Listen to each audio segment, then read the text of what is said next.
What's going on, everyone? Jeremy here from the Quartering, about to head down to AmFest. And yeah, I know there's Ben Shapiro versus Tucker Carlson going on. I'm just not really that interested in that right now. I met hundreds of viewers at AmFest yesterday. What I'm here to do is meet people, and I accomplished that. I look forward to meeting more viewers today, hopefully, and on Saturday as well. That's why I'm here. That's why I'm in my own booth and I'm not like in some VIP area. I want to meet people, say hi, and there are things that Tucker says that I agree with. There are things he says that I disagree with. There are things that Ben says, fewer things that I agree with. There are many things that Ben says that I disagree with, but I just don't think right now is a great time to be trying to divide the right. It doesn't matter what I say. It keeps happening anyway. But I want to talk about this Brown University manhunt and how it actually worked, because to find him, it actually involves a Reddit post and a homeless man who is now entitled to the $50,000 FBI reward. I suspect that number may rise, but let's see here. So Brown University loser Claudio Neves Valente cased campus for weeks before the incident, custodian told the cops. The interesting thing is, we knew he cased it because he walked around and only where there were the fewest amount of cameras. The interesting thing is, they have now said that the MIT professor, the nuclear engineer, or nuclear physicist, or whatever he is, was actually his primary target. Why would you risk that to do this incident at Brown University 2 days beforehand? I don't know, right? Like if this nuclear physicist, which turns out, it wasn't Iran who did it, of course. If he was your primary target, why wouldn't you go there first and then go to Brown University? Well, this guy actually is a former student of Brown University. Claudio Neves Valente was a foreigner. He won a green card in some sort of lottery, which Trump has now suspended.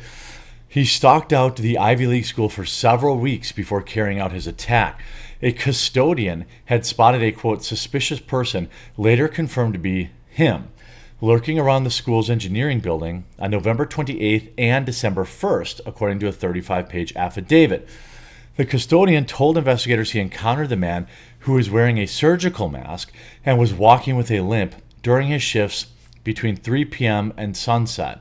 And finally, the filing said so, 3 p.m., he worked from 3 p.m. to like 5 a.m.? It's a long day. Then, 2 weeks later, surveillance footage captured the same man circling the building just hours before he went inside and opened fire. The custodian's sighting came before a homeless man, only identified as John, came forward to say he too had seen the perp acting suspiciously in the area surrounding the school prior to the incident. Now, this homeless man apparently has been allowed to live in the basement of Brown University. It's very, that seems odd and unsafe. Not that all homeless people are unsafe, but it just seems weird to me that, but when you're talking about woke Brown University, I guess it's not that odd. Homeless hero John blew the Brown University case wide open as he revealed his chilling interaction. Also, what both of these people are leaving out is there was a Reddit post that had said that this guy's car was kind of parked suspiciously and it had Florida plates. That's how they found the car, actually. A homeless Reddit user who led police on the Brown University loser after playing a chilling game of cat and mouse with him. The tipster, known only as John, was previously identified by investigators as someone they wanted to speak to after he was believed to be in proximity of the incident. John encountered Claudio Neves Valente in the bathroom of Brown's engineering building just hours before the attack. According to police affidavit, he also noticed Neves wearing clothing that was inappropriate and inadequate for the weather. John later bumped into Neves outside, mere blocks from the building. He suddenly turned around from the Nissan when he saw John, the tipster said. The two then faced off in a game of cat and mouse, according to John's testimony, where the two exchanged words before Neves fled. At one point, John says he yelled out, "Your car's back there. Why are you circling the block?" So he knew, what's going on. He knew this guy was up to something. And Neves Volante responded, "I don't know you from anybody," and then repeatedly asked John, "Why are you harassing me?" according to the affidavit. John told police he eventually saw Neves Volante approach the Nissan sedan once more and then decided to walk away. John previously attended Brown University but is now homeless. He frequently sleeps in the basement of the Barris and Holly building, a law enforcement source told Fox News. So that's probably why he's a Brown University graduate. He theorized that police should look into a possible rental, a gray Nissan. Oh, so the homeless guy was the Reddit post. Now I get it. Okay. Reddit users urged him to tell the FBI, and John said he did. "I'm being dead serious," John's Reddit post read. "The police need to look into a gray Nissan with Florida plates, possibly a rental. I know because he used the key fob to open the door. Approached it, then something prompted him to back away. When he backed away, he relocked the car.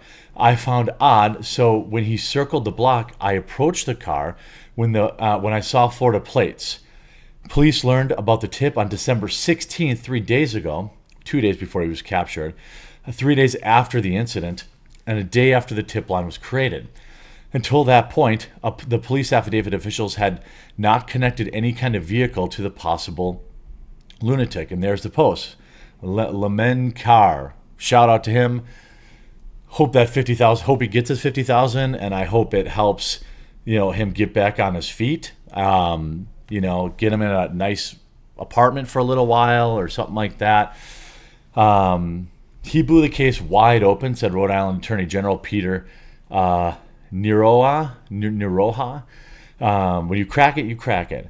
John, a Reddit post on Wednesday night, wrote, "Respectfully, I have said all I have to say on the matter to the right people. Neves Volante, a Portuguese national, was found, taking the coward's way out in a storage unit all the way in New Hampshire, Thursday evening from a self-inflicted hole. Investigators believe that he is responsible for the two students at Brown University, and then he went after that the MIT professor who was also Portuguese. In fact, he was connected to this guy. It's so weird that this essentially was a 25-year-old grudge." Brown University President Christina Paxson said that Neves Volante was enrolled as a graduate student studying physics from the fall of 2000 to 2001. So the school lied about him being a student. The school lied, and the school said he wasn't a student. How could they have known that? Turns out he actually was, but just many years later. There's the Nissan found at the storage unit where he took the coward's way out. We don't really have any kind of manifesto yet. Maybe that's coming. But what we do have is police have indicated that the MIT professor was actually the primary target. I don't know how they could know that. Maybe there were some sort of writings.